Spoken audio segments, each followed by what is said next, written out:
저희가 처음 시작했었을 때 왜 뉴스하기가 지친다라는 말씀을 그쵸. 드린 이유가 여기서도 벌어질 가능성이 높은데, 그런데 이게 끌어넘칠 수도 있다, 어쨌건 끌어넘친다라는 말씀을 드린 게, 오늘 뭐 바로 주제에 들어가 있지는 않지만 지난주에 권익위원회 김남욱의 국장님, 국장분이 네, 극단적 안타까운. 선택을 네. 하셨습니다. 예. 본인이 봤었을 때는 이거는 제대로 법적 처리를 해야 되는데도 불구하고 수사기관에 넘겨야 될 것 같다. 수사기관에 넘겨야 되는데, 이거를 결국에는 윗사람들 때문에 어쩔 수 없이 이거 종결 처리를 했고, 그게 너무나도 이분에게는 이게 뭐 감당할 수 없는 만한, 자신이 한 평생을 20년 넘게 이제 반부패 예. 업무만 해왔던 분 입장에서는 도저히 받아들일 수 없는 일이었고, 그렇게 자기를 바쳤던 국민권익위가 이거 뭐 여사님 권익위, 뭐 건의 권익위 이런 식으로 비추는 거, 말아지는 거를 못 버텨서 결국에는 이렇게 정말 안타까운 죽음까지 맞이하셨잖아요. 예.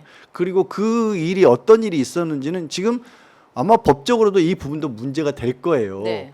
그런 상황에서 새로운 검찰총장은 여전히 하던 그대로 해서, 아니면 더해서 도이치모터스 주가 조작 사건도 지금 9월에 지금 항소심 판결도 나올 텐데 무리해서 뭔가를 하려고 할 거란 말이에요. 예상컨대. 그러면 이 모순을 어떻게 국민들이 받아들이냐고요. 이게 국민들이 이제 시차는 걸릴 수도 있고, 다들 진짜 지금 경제도 안 좋고 먹고 살기도 힘들고 매일처럼 저희처럼 뉴스를 보시는 분들도 많지 않으시지만, 그러나 커다란 흐름이란 건 만들어질 수밖에 없거든요. 우리가 역사에서, 현대사에서 최근까지도 그 모습들을 너무나 많이 봤잖아요. 못 견디게 만드는 거예요, 자꾸. 왜냐하면 이게 죄 없는 희생이 계속 쌓이게 되면 민심이라는 건 진짜 말씀해 주신 것처럼 어느 순간에 이게 말이 되느냐, 이 죄 없는 희생이 계속 되는 게 이게 말이 되느냐라고 하면 들고 일어날 수도 있으니까, 네, 말씀해 주신 걸 한번 저희가 저는 지켜봐야겠어요. 조금 아쉬운 게 있어요. 어떤 점이요? 그러니까 이 민주당에서 국민권익위 이 국장님의 죽음에 대해서 조금 제 개인적인 생각보다는 약하게 대응하고 있어요. 더 강하게 대응할 필요가 있다. 이거는 심리적인 타살 아니면 정치적 타살일 수도 있다. 이거는 이분의 죽음이요, 그냥 뭐 이분이 업무적 스트레스라는 그 이유를 대는 권익위에 이걸 가만둡니까? 어떻게 20년 이상을 이 부패 방지에 대해서 권위자고 박사 논문을 썼고, 이분이 얼마나 이 권익위에 대해서 자부심을 느끼고 살아왔고 자기 인생 자체가 권익위와 같이 했던 것인데, 그 모든 거를 부정당했던 그 과정들이 분명히 존재해요. 위원장과 부위원장이 명품백을 가지고 절대 아무 관련이 없다라는 양심을 버려라 라고 강요한 거잖아요. 그리고 목숨을 던진 어떤 정황이 너무나 명백함에도 불구하고 이걸 그냥 국정조사로 툭 친다, 저는 그렇게 생각하지 않습니다. 저는 이거는 정말 이 정권이 얼마나 이 본인의 배우자를 보호하기 위해서 타인의 목숨과 바꿨다 라고 규정해도 저는 무리가 아니라고 보기 때문에, 이거는 좀 민주당 차원에서 조금 더 강력히 대응을 해서 정말 이 문제를 바로잡고 이 고인의 억울함을 풀어줄 이 역할을 해야 된다고 봐요. 전현희 의원 같은 경우는 이 권익위에 대해서 좀 수뇌부 조사할 필요가 있다, 수사할 필요가 있다, 그래서 좀 강력하게 대응을 하겠다, 이런 입장을 밝히기도 했거든요.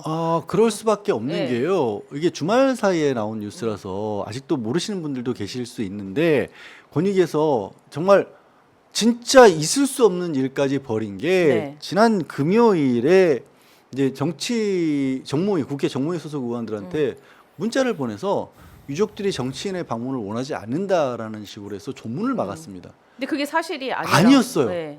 유족들은 진실 규명을 바라고 네. 있고요. 이 어떻게 보면 뭐 도대체, 그리고 이 김 국장의 명예를 회복시켜 주기를 바라고 있는데, 그래서 실제로 그 빈소를 찾아갔던 국회의원들이 입구에서 포기하고 돌아갔던 분도 있었고요. 민주당 대전 지구역구 조승래 의원인가는 돌아가셨고요. 그냥 갔다가 유족들이 원하지 않는다니까. 근데 다른 이제 의원들이 들어가서 유족들을 만나고 보니까 네. 유족들이 무슨 소리냐. 철저하게 진상규명. 우리는 진상규명을 해주길 바라는데 오히려 지금 정치권에서 적극적으로 안 나서서 서운하다는 입장이다. 이게 뭐냐면 권익위에서 그것마저도 막으려겠다는 거예요. 이게 화제가 되고 뉴스가 되고 이렇게 진상규명을 하기 위해서 누군가 애쓰는 것마저도 막으려했다는 거거든요. 그러면 이 김 국장이 당했던 일처럼 그럼 그걸 막았던 권익위 직원들이라고 해서 그분들이 좋아서 그런 일을 했을까요? 이건 철저하게 밝혀야 돼. 거기서부터도 당장 위법 불법의 소지가 너무 명백해 보이는 네. 거죠. 이거는 말하자면은 현대판 고문이에요. 고문치사예요. 사람을 자아를 파괴시킨 거잖아요. 이게 그 누구의 지시였을지 뭐 눈에 봐도 빤하지요. 그러니까 문자 보내는 것도 누구 지시였을까요? 그냥 직원이 판단해서 그 과장급에서 보냈을까요? 그러지 않아요. 위원장이나 부위원장이 개입했을 거고 위원장과 부위원장이 그걸 보냈을까요? 그 저는 위에서부터 그러지 않아요. 쭉. 저는 틀림없이 용산에서 이 부분에서 더 번지지 않도록 하라는 하명이 있지 않는 이상 권익위에서 이런 무리수를 던질 수가 없습니다. 말하자면 유족들이 바라지 않는다라는 문자 금세 드러날 거짓말에도 불구하고 일단은 뭐라도 한 거예요. 왜? 위에서 누르니까 뭐라도 해야 되니까.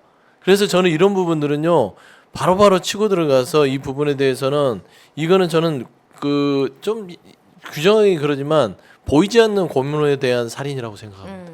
그 정도로 이제 네, 강력하게, 저는 강력하게 대응해야 된다고. 대응을 하고. 전현희 전 예. 위원장뿐만 아니라 예. 이거는 당 차원에서 다른 문제보다 더 거의 최병 특검에 준하는 정도로 왜냐면 이게 권익위 국장의 삶이 허투루 우리가 넘어갈 게 아니에요.